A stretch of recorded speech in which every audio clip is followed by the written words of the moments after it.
ఒకటే కారం రంగు రుచి ఆచి కారం పొడి.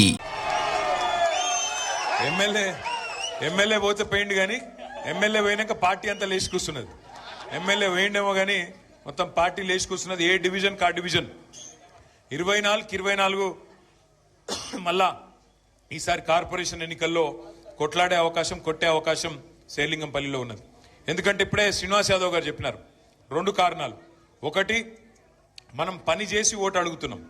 మనము ఏం పని చేసినామంటే గరీబోళ్ళకు పని చేసినాం, అట్లాగే ఇటు చదువుకున్న పిల్లలకు కూడా కొలువులు వచ్చేందుకు ఐటీ కానీ ఇండస్ట్రీ కానీ ఆ పని కూడా చేసినాం. అందుకే మీరు శేర్లింగంపల్లిలో ఏ డివిజన్కి పోయినా, ఎక్కడికి పోయినా ఇవాళ కేసీఆర్ గారి నాయకత్వంలో మనం చేసిన పని మీకు కళ్ళకు కనబడతా ఉంటుంది. అట్లాగే ఇంకోవైపు కాంగ్రెస్, బీజేపీ 2 పార్టీలు కూడా చేసిందేమీ లేదు. కాంగ్రెస్ ఏమో అబద్ధాలు చెప్పి అధికారంలోకి వచ్చిన పార్టీ. 2 ఏళ్ల కింద దొంగ మాటలు చెప్పి, పచ్చి అబద్ధాలు చెప్పి, మీకు అరిచేతుల వైకుంఠం చూపెట్టి ఆ పార్టీ అధికారంలోకి వచ్చింది. ఇక ఇంకో దిక్కు పూజకు పనికిరాని పువ్వు ఆ బీజేపీ పార్టీ. ఆడు తెలంగాణకు చేసింది 12 ఏళ్ల 12 పైసల పని కూడా చేయలే. కాబట్టి 2 పార్టీలు కూడా వాళ్ళ ప్రజలకు అర్థమైపోయింది, వీళ్ళందరూ కూడా ఉత్తోళ్లే. మళ్ళా పెద్దలు చెప్తారు, ఎట్టి పనికైనా మట్టి పనికైనా మనోడే ఉండాలని.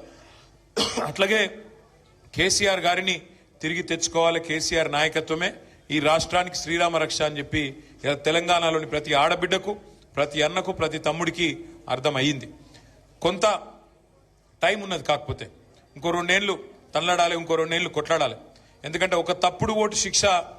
నేను అందుకే నిన్న మొన్న జిల్లాలు తిరిగినంటి, వరంగల్ పోయినా, కామారెడ్డి పోయినా, ఇంకా వేరే జిల్లాలు పోయినా, సిరిసిల్ల పోయినా, కరీంనగర్ పోయినా, అంతటా నేను ఒకటే చెప్పిన, ఏమంటే మీరు గుర్తుపెట్టుకోండి, ఓటేసే ముందు 1-2 సార్లు ఆలోచించుకోవాలి. తప్పు ఓటేస్తే 5 ఏళ్ల తర్వాత మళ్ళీ మనకు కరెక్షన్ అవకాశం ఉంటుంది తప్ప 5 ఏళ్ల లోపల మనం చేయగలిగేది ఏమి ఉండదు. అందుకే ఓటేసేటప్పుడు పైసలకు, కులానికి, మతానికి కాకుండా మనకు ఏ నాయకుడైతే కరెక్టు, ఏ పార్టీ అయితే మనకు న్యాయం చేస్తుంది, ఈ ఆలోచనతో ఓటేయాలి తప్ప మనం కన్ఫ్యూజ్ కావద్దు అనేది ముందుగా నా రిక్వెస్ట్. శేర్లింగంపల్లిలో నిజానికి పార్టీ ఇవాళ అద్భుతంగా ఉన్నది. ఏ డివిజన్ కా డివిజన్ 24 డివిజన్లలో ఏ డివిజన్ కా డివిజన్లో ఇలా పోటీ వాతావరణం ఉన్నది. నేను కొట్లాడతా అంటే నేను కొట్లాడతా అని చెప్పి ఇలా నాయకులు ఒకరితోనొకరు కొట్లాడుతూ ఉన్నారు. హైదరాబాద్ మహానగరంలో ఒకటైతే పక్కా, హైదరాబాద్ మహానగరంలో నాకు తెలిసి, నాకున్న అవగాహన మేరకైతే కార్పొరేషన్ 1 2 3 4 ఎగిరేది మాత్రం గులాబీ జెండానే. ఇది మాత్రం పక్కా, అందులో ఏ అనుమానం లేదు, ఎందుకంటే మనకు నాయకత్వం ఉంది. శ్రీనివాస్ యాదవ్ గారు, కృష్ణారావు గారు, మన లక్ష్మారెడ్డి గారు, అట్లాగే వివేకానంద్ గారు, బ్రహ్మాండమైన ఎమ్మెల్యేలు, సుధీర్ రెడ్డి గారు మనకే ఉన్నారు, కాలేరు వెంకటేష్ గారు, ముఠా గోపాల్ గారు, ఒకరిద్దరు కాదు, గట్టి నాయకత్వం ఉన్నది. ఎవరైతే వాళ్ళ సొంత పనుల కోసం వెళ్ళిపోయారు. శేర్లింగంపల్లిలో గాంధీ వెళ్ళిపోయిండు, అక్కడ పక్కన రాజేంద్ర నగర్లో ప్రకాష్ గౌడ్ సాబ్ వెళ్ళిపోయిండు, ఇక్కడ దానం నాగేంద్ర వెళ్ళిపోయిండు. పోయినోళ్ళు పోయినరు, కానీ బంగారమ్మ సొంటి కొత్త నాయకులు మళ్ళీ తిరిగి కేసీఆర్ గారి నాయకత్వంలో హైదరాబాద్ మహానగరంలో పార్టీని నిలబెట్టే నాయకులు 100 మంది ఇవాళ మనకు తోడైనరు. అందుకే ఆ కాన్ఫిడెన్స్ తో నేను చెప్తా ఉన్నా, తప్పకుండా అబద్ధమాడి అధికారంలోకి వచ్చిన కాంగ్రెస్ ను, అట్లాగే 12 ఏళ్లుగా 12 పైసలు పనిచేయని బీజేపీని, రెండింటిని తప్పకుండా బుద్ధి చెప్పే బాధ్యత హైదరాబాద్ ప్రజలు తీసుకుంటారన్న విశ్వాసం నాకుంది. డివిజన్ బై డివిజన్ మీటింగులు పెట్టుకుందాం. డివిజన్ బై డివిజన్ మనం ఒకసారి మంచిగా పార్టీ పరిస్థితి ఏందో అర్థం చేసుకుందాం. ఇప్పుడు శ్రీరామ్ నగర్ లో విజయ్ వచ్చిండు, అట్లాగే ప్రతి డివిజన్ లో మన నాయకులు ఉన్నారు. కొత్తగా డివిజన్లు మారినాయి. ఇదివరకు మనకు శేర్లింగంపల్లి 11 ఉండే, ఇప్పుడు 24 అయినాయి. కాబట్టి డివిజన్ బై డివిజన్ కూర్చుందాం. నేను కూడా వస్తా, సీనన్న కూడా వస్తాడు, కృష్ణన్న కూడా వస్తాడు. డివిజన్ బై డివిజన్, ఎమ్మెల్యే లేడని భయపడకుని మీకు కృష్ణారావు గారు ఉన్నారు, ఆయన అన్నిటికీ అండగుంటాడు. సీనన్న ఉన్నాడు, నేనున్నా, అందరం హైదరాబాద్నే ఉంటాం. మీరు ఎప్పుడు పిలిస్తే అప్పుడు ఉరికొస్తాం.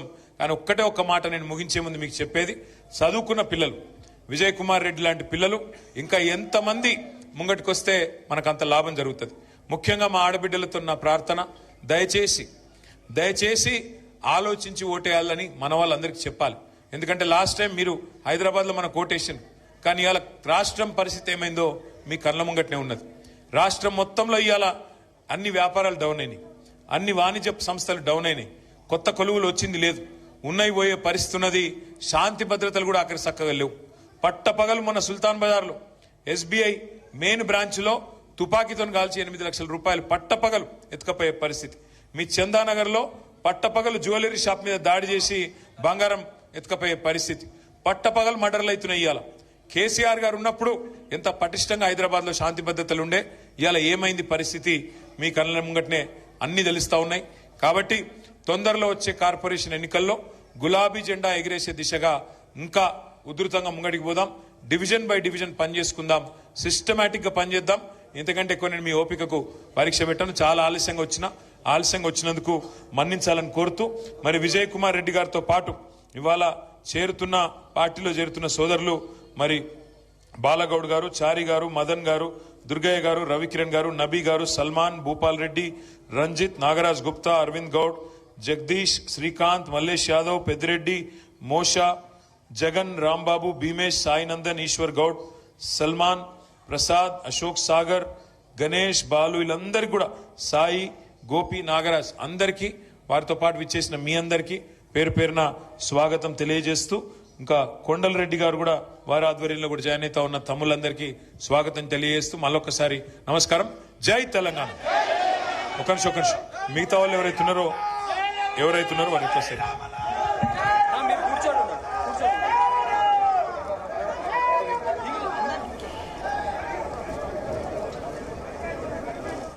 గుమగుమల వంటలే తెరకొట్టే కారం రంగు రుచి ఆచి కారం పొడి.